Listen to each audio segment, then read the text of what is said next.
Astagfirullahaladzim. Saudara-saudara, mari kita doakan saudara kita biar diampuni dosanya sama Allah Subhanahu wa taala, biar diterima amal ibadahnya.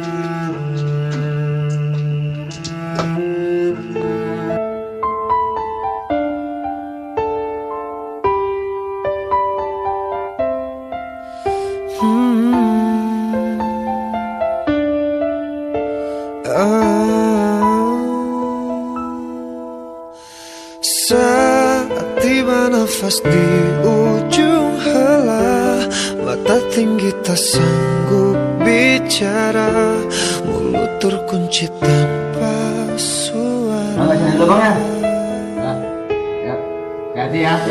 Bila tiba saat berganti dunia, alam yang sangat jauh berbeda, saatnya kita menjawab semua pertanyaan.